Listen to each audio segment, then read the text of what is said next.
The single biggest barrier to becoming great at something is being good at it.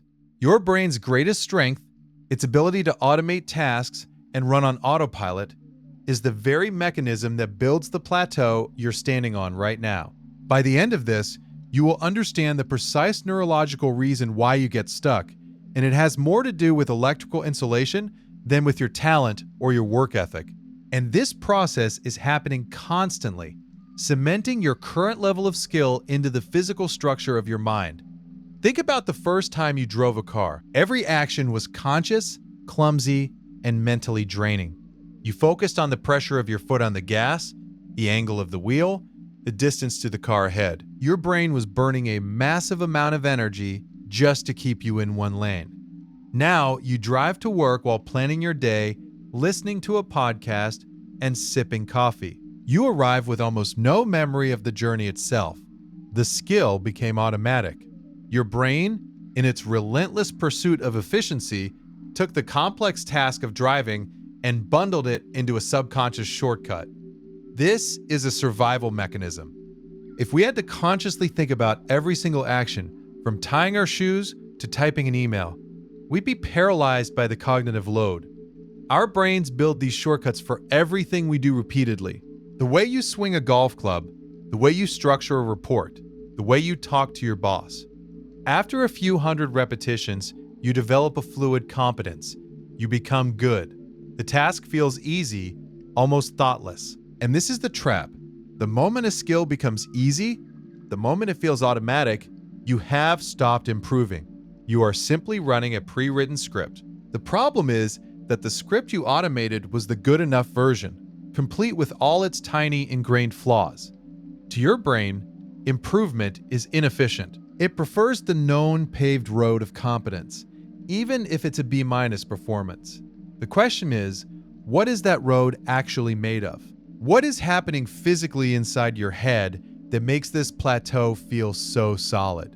The answer is a fatty white substance called myelin. Think of the neurons in your brain like bare copper wires. When you first learn a skill, firing a signal down those wires is slow and requires a lot of energy. It's like trying to send a tiny electrical pulse down a very long, uninsulated cable. A lot of the signal gets lost, but every time you fire that specific circuit, every time you practice that golf swing or write that line of code, special cells in your brain called oligodendrocytes go to work. They wrap that neural pathway in layers of myelin. This is the brain's insulation.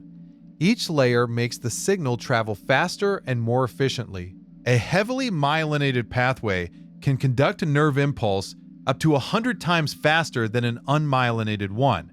You are literally building superhighways in your brain for your most used skills. The more you practice, the thicker the myelin sheath gets.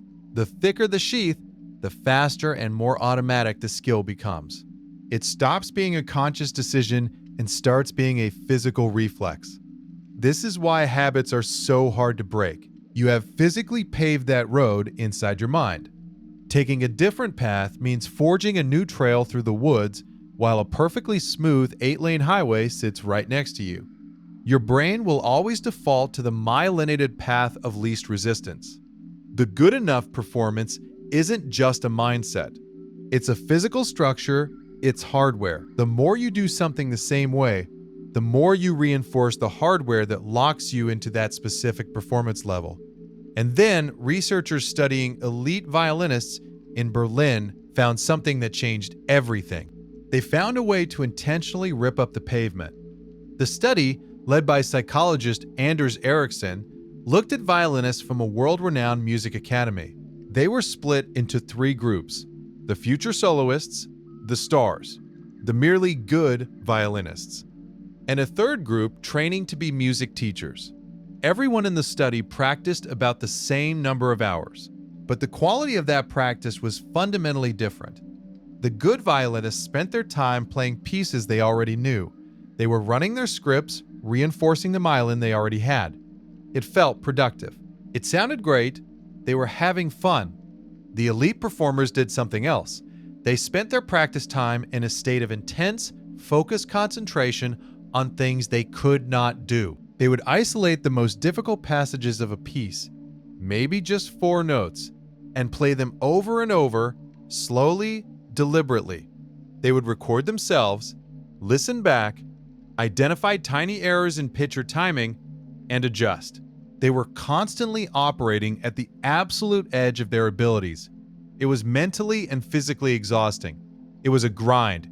It sounded terrible. Their practice sessions were filled with repeated frustrating failure.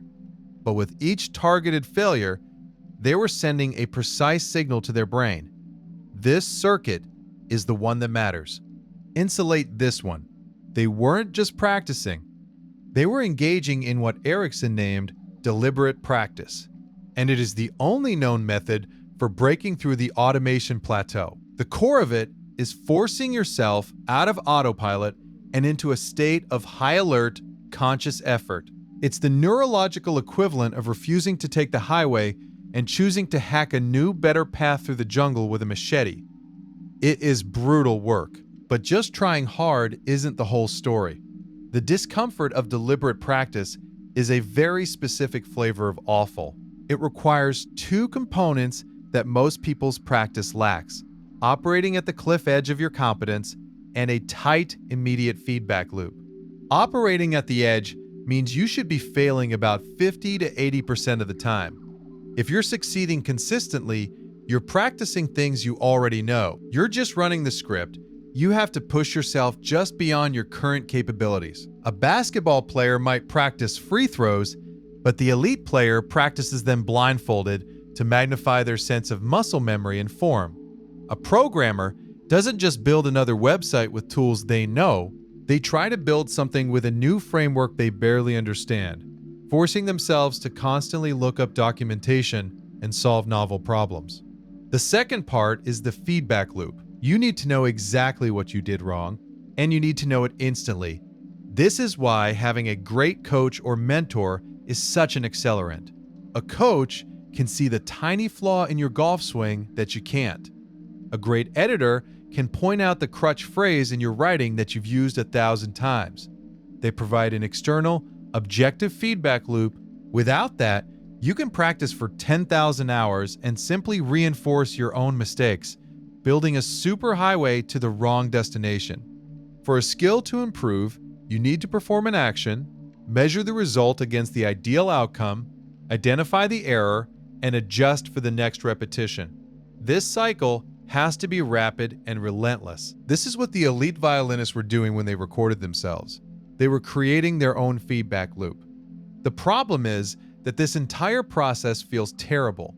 It's a constant confrontation with your own inadequacy, and that is why almost nobody does it. This model makes perfect sense for a musician or an athlete, but how does it apply to the complex, messy world of a career in an office or building a business? The principles are identical. It's just that the domains are fuzzier. Deliberate practice in knowledge work means systematically seeking out the things you are avoiding. It's volunteering to give the presentation that terrifies you, then recording the presentation and forcing yourself to watch it, cringing, to find every filler word, every awkward pause. It's sending a draft of an important report to the one person you know will give you the most brutally honest, painful feedback.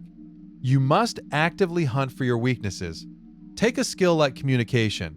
That's too vague. You have to deconstruct it. Maybe your weakness is in writing concise emails. So, you create a practice routine. For the next month, every important email you write, you first write a long draft. Then, you force yourself to cut its word count by 50% without losing the core message. You then send it to a trusted colleague and ask, "Was this clear and unambiguous?" That is deliberate practice. It's methodical, it's targeted, it's measurable, and it has a feedback loop. Contrast this with the normal approach, which is just answering emails. One is a path to mastery, the other is a path to permanent competence. The comfortable feeling of flow, where work feels effortless and time flies by, is often a sign of performance, not practice. It's you running on your myelinated highways, it's coasting. The feeling of growth is the opposite. It's the friction and frustration of being a beginner again. Even if it's just for 10 minutes on one tiny subskill, it requires humility. It requires you to swallow your ego and admit, I am bad at this specific thing, and I am going to focus on it until I am less bad. The reason we plateau is that we fall in love with the feeling of being good. The confidence and ease of competence are seductive. The alternative is the constant, grinding discomfort of inadequacy. So we choose to stay where we are. We choose the comfort of the plateau because the climb to the next peak looks like it's paved with failure. So the trap is the brain's own efficiency. The very process that helps you learn is the same one that stops you from becoming exceptional. It automates good enough into your physical wiring. It hands you a script and encourages you to perform it for the rest of your life. Every time you operate on autopilot, you are casting a vote to stay the same. Becoming great is the act of consciously interrupting that process. It's a daily decision to step off the smooth pavement and into the messy, uncomfortable work of building a better road. Your brain has built you a perfectly comfortable room based on your past behaviors. It's insulated, efficient, and everything is exactly where you expect it to be. The door to a better room is right there. The cost of entry is simple. You have to be willing to feel like a fool again. The rent is due every day, and it is paid with frustration. Most people look at that price and decide to stay where they are. After all, it's good enough.